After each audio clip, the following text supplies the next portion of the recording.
Pagi yang luar biasa, pagi penuh keberkatan, dan saya yakin Tuhan siap memulihkan dan memberkati kita semua. Dan kabar baiknya adalah firman Tuhan yang kita akan dengar pagi ini, berkat Tuhan setiap waktu. Saudara, mungkin kau yang sedang menunggu kapan ada terobosan, ada berkat, ada pemulihan ekonomi, ada pemulihan keadaan bisnis, ada pemulihan keluargaku dan lain sebagainya, ada pemulihan kesembuhanku. Kabar baiknya adalah berkat Tuhan setiap waktu. Saya akan bacakan satu ayat Mazmur pasal yang ketiga, ayat yang ke-6. Firman Tuhan berkata demikian. Aku membaringkan diri lalu tidur. Aku bangun sebab Tuhan menopang aku.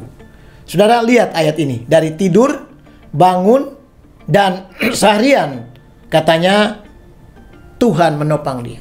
Dari pergi tidur malam, bangun tidur pagi, seharian ditopang Tuhan. Artinya 24 jam, saudara. Setiap waktu berkat Tuhan ada di tengah-tengah orang percaya.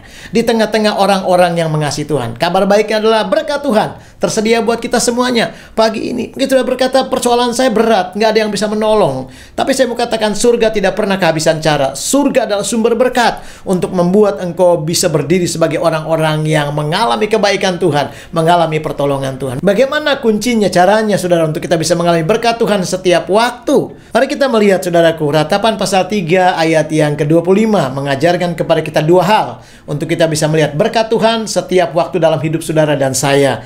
Dengarkan firman ini. Tuhan adalah baik bagi orang yang berharap kepadanya, bagi jiwa yang mencari Dia. Dari ayat ini kita belajar dua hal. Kalau kita mau mengalami berkat Tuhan setiap waktu, yang pertama adalah berharap kepada Tuhan. Saudara, karena Tuhan akan memberkati kita setiap waktu. Taruh harapmu kepada Tuhan. Jangan harap kepada kiri kanan. Jangan harap kepada dunia, teman, dan lain sebagainya. Mereka mungkin bisa menolong kita sekali dua kali. Setelah itu mereka akan jenuh, mereka akan menghindar dari kita.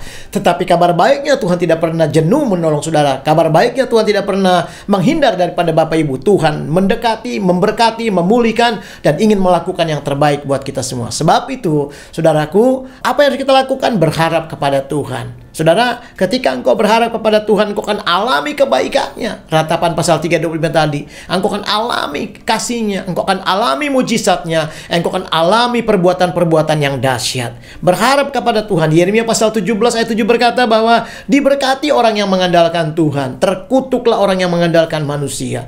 Kalau kita mengandalkan Tuhan, berharap kepada Tuhan, saya percaya hidupmu yang kutuk akan berubah jadi berkat. Hidupmu yang gelap akan diubah jadi terang. Kondisi keadaan yang susah akan melihat perubahan-perubahan yang nyata. Hal-hal supranatural terjadi di dalam setiap pergumulan kita semua. Kenapa, saudara? Karena engkau sedang merubah arahmu. Engkau sedang berharap kepada Tuhan. Selama ini engkau kecewa karena berharap kepada orang lain dan bukan Tuhan.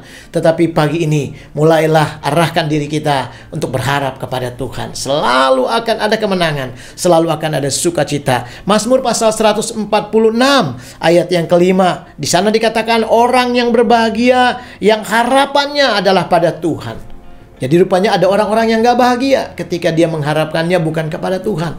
Tapi orang-orang yang berharap kepada Tuhan akan selalu berbahagia di dalam segala pergumulannya, di dalam segala persoalannya. Dia akan melihat ada kebahagiaan-kebahagiaan yang dahsyat, yang tidak semu, tetapi yang membuat engkau akan berkata, Tuhan terima kasih karena engkau ternyata begitu luar biasa bagi hidupku. Bukankah Tuhan lebih besar daripada persoalanmu? Tuhan lebih besar daripada apapun. Alami berkat Tuhan setiap waktu. Caranya yang pertama adalah berharap kepada Tuhan. Yang kedua, saudara, apa yang harus kita lakukan untuk kita bisa melihat, menikmati berkat Tuhan setiap waktu dalam setiap saudara dan saya? Maka yang kedua adalah kita harus mencari Tuhan. Yang pertama adalah berharap kepada Tuhan. Yang kedua, saudara harus berharap, saudara harus mencari Tuhan. Cari Tuhan. Saudara dekati Tuhan, hampiri Tuhan. Saudara, waktu engkau cari Tuhan, ada janji Tuhan. Mazmur 132 ayat yang ketiga dan yang kelima. Perhatikan, saudara. Ini adalah Daud ketika dia mencari Tuhan.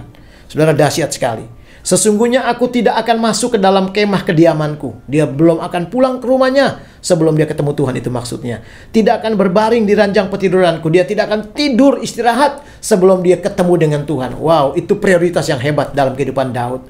Terus dia berkata lagi ayat yang keempat. Sesungguhnya aku tidak akan membiarkan mataku tidur atau membiarkan kelopakku mataku terlelap sebelum dia menyembah Tuhan, mencari hadirat Tuhan, bertemu dan berjumpa dengan Tuhan. Dia tidak akan biarkan dia tertidur, terlelap, atau mungkin mengantuk. Ada orang-orang kadang-kala terbalik. Di tempat doa dia tidur, di gereja dia tertidur, di hadirat Tuhan dia tertidur. Saudara, harusnya kita menjumpai Tuhan, mencari Tuhan. Saudara, perhatikan ayat yang kelima.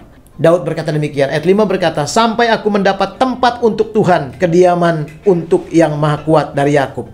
Sampai dia ketemu dengan Tuhan. Wow, ini luar biasa. Petualangan Daud tidak akan berakhir sebelum dia ketemu dengan Tuhan. Yang lain-lainnya tidak menjadi prioritas. Prioritasnya adalah tujuan pengejaran dalam hidupnya adalah Tuhan harus nomor satu. Ketika Tuhan menjadi nomor satu, makanya tidak heran saudara, Tuhan berjanji kepada Daud dahsyat. Saudara perhatikan Mazmur 132 ayat yang ke-11 saya akan bacakan. Tuhan bilang begini, aku akan nyatakan sumpah setiaku.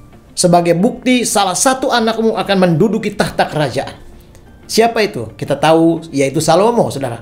Bukan Absalom. Salomo akhirnya menggantikan Daud.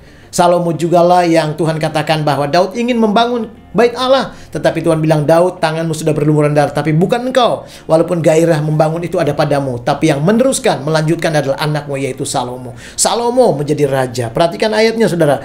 Mazmur pasal 132 ayat 11. Tuhan telah menyatakan sumpah setia kepada Daud. Ia tidak akan memungkirinya. Jadi kalau Tuhan sudah bersumpah, saudara, Tuhan akan memberkati kita setiap waktu. Tuhan tidak akan pernah ingkar janji. Tuhan pasti memberkati engkau setiap waktu. Kalau Tuhan berkata, engkau akan mengalami seperti perkataan Tuhan. Daud pun alaminya. Tuhan bilang begini, seorang anak kandungmu akan kududukan di atas tahtamu. Dan itu digenapi. Salomo akhirnya menjadi raja. Saya percaya hari ini, saudara, kalau Tuhan sudah berjanji, ada segala berkat di setiap waktu. Saudara, sebabnya dua hal yang kita lakukan. Saudara, berharaplah kepada Tuhan dan carilah Tuhan. Hari-hari ini dan kapanpun mulai lakukan ini, saudara. Saya yakin di tengah-tengah bisnismu ada kemenangan. Di tengah-tengah pelayananmu akan kuasa Tuhan dinyatakan. Di tengah-tengah keluargamu hari ini akan ada mujizat-mujizat besar terjadi.